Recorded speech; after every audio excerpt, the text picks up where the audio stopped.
ฐานสูงครึ่งเล็งครับยอดมากครับ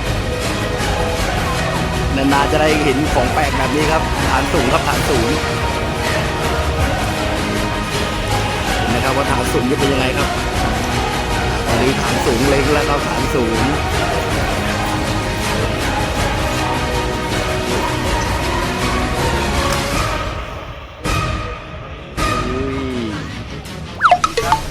นี่คือรายการประถมวาไรตี้สำหรับวันนี้นะครับเรามากับเด็กนะครับน้องปื้มน้องยูน้องไก่และคนนี้ครับน้องข้าวต้มครับเราไปไหนกันครับวันนี้เราจะไปแข่งจรวดขนน้ำที่พิษณุโลกนะครับตอนนี้เช้ามากนะครับดวงอาทิตย์ยังไม่ขึ้นเลยนะครับเรากำลังจะเดินทางไปโลกสู้ไม่สู้ประถมวาไรตี้เอานะครับตอนนี้เราก็ได้มาถึงสนามแข่งขันนะครับเครื่องบินกระดาษพับชิงแชมป์แห่งประเทศไทยว้าวจอดดีกว่ามีร่องให้จอดแล้วก็จอด2ร่องเนาะพร้อมยังพร้อมแล้วลุย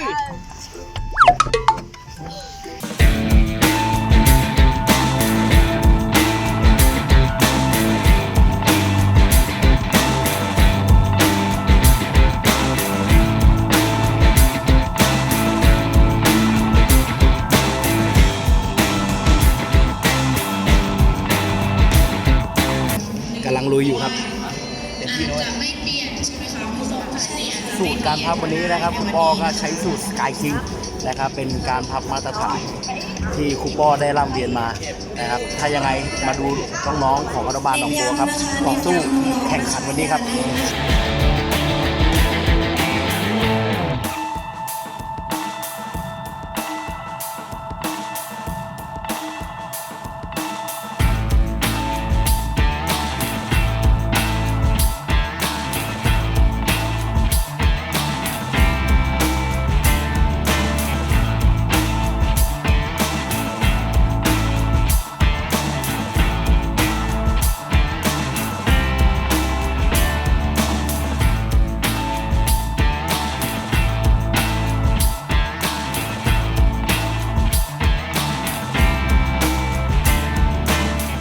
นะครับที่นี่นะครับก็คือสนามการแข่งขัน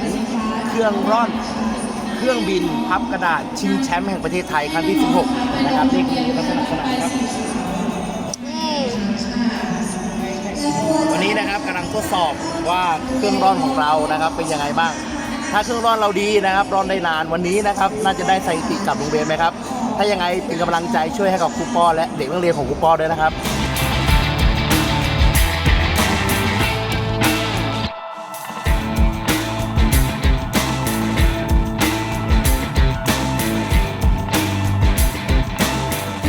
นะครับไม่สำเร็จนะฮะได้ประมาณ6 วินะครับยังสถิติน้อยอยู่น้องยูของเราครับ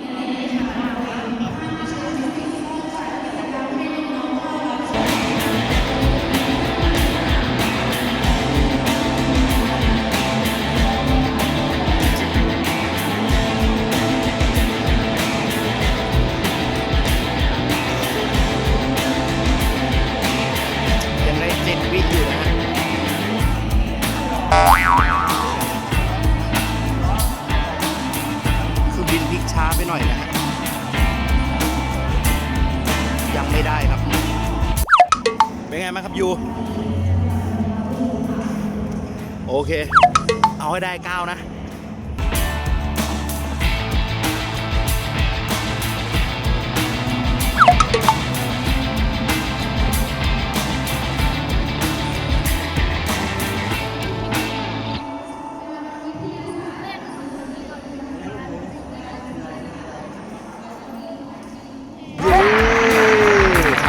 ได้แล้วครับน้องยู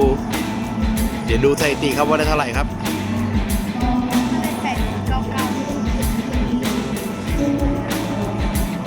ได้แล้วครับตอนนี้สถิติของเรานะครับจะอยู่แล้วก็ได้เกียรติบัตรแน่นอนครับเดี๋ยวผมจะไปเซ็นลายเซ็นครับ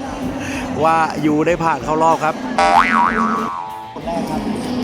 หลังจากที่พยายามมาเกือบครึ่งชั่วโมง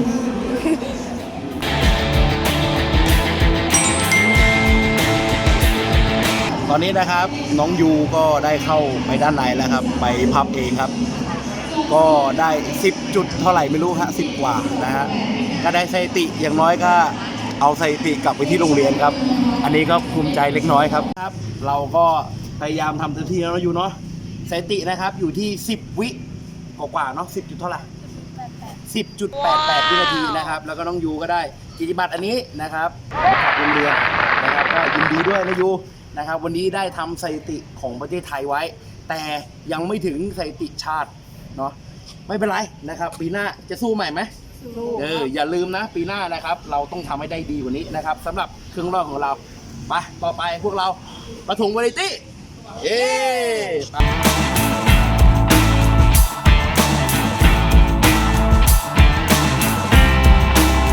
ตอนนี้นะครับเราก็ได้เดินมาที่สนามแข่งจรวดนู่นครับนู่นหันไปนู่นสนามแข่งจรวดขวดน้ำนะครับเดี๋ยวเราจะหาอะไรกินกันหลังจากนั้นเราก็จะไปแข่งจรวดขวดน้ำช่วงบ่ายครับ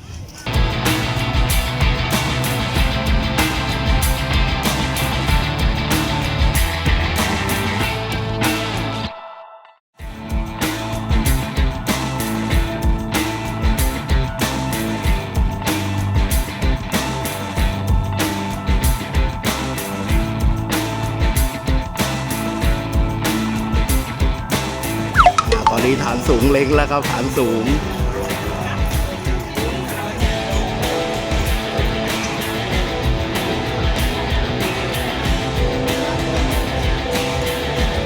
การเล็งเนี่ยฮะสุดยอดมากจับแล้วครับ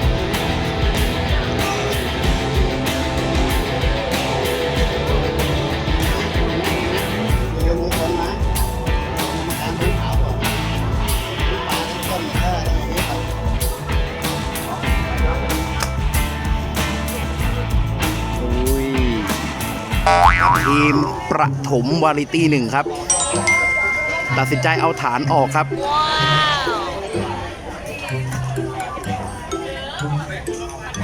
ฐานเราจะเล็กจิ๋มหลิมน่ารักครับ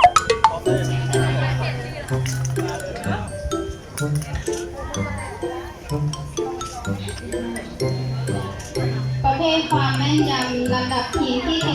17โรงเรียนบ้านทับเบิกร่วมใจค่ะโอ้โหดูท่าเล็งสักก่อนครับกินขาดมาก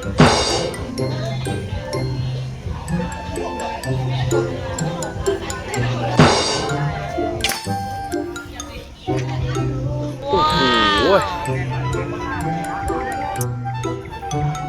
เบาไปนิดครับประเภทดีใจลำดับ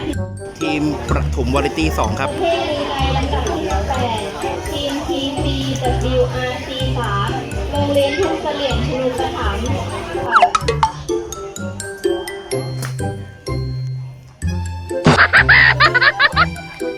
ยิงกรรมการครับวันนี้ ออกนอกรูไปแล้วครับนะครับรายการประถมวาไรตี้ของเราทีมประถมวาไรตี้ของเราสถิติแย่มากนะครับครั้งแรกนะครับก็ล่อไป3.68 เมตรครับครั้งที่2ก็ไม่เข้าเป้านะครับเราไม่ควรจะอยู่ตรงนี้แหละครับไม่เป็นไรครับปีหน้ายังมีโอกาสอยู่เนาะแล้วปืมจะยิงรอบที่2ก็ยิงไปไหนไม่รู้นะครับไอ้ไกด์ไอยูนี่ก็รอหัวกรรมการไอ้ไกด์ก็อยู่เขายังไม่ยกธงขาวเลยครับยิงก่อนเลยโคตรตรงเนาะโอเคนะครับถือว่าเป็นประสบการณ์ดีๆไปกลับบ้านกันเลยดีกว่าไปครับ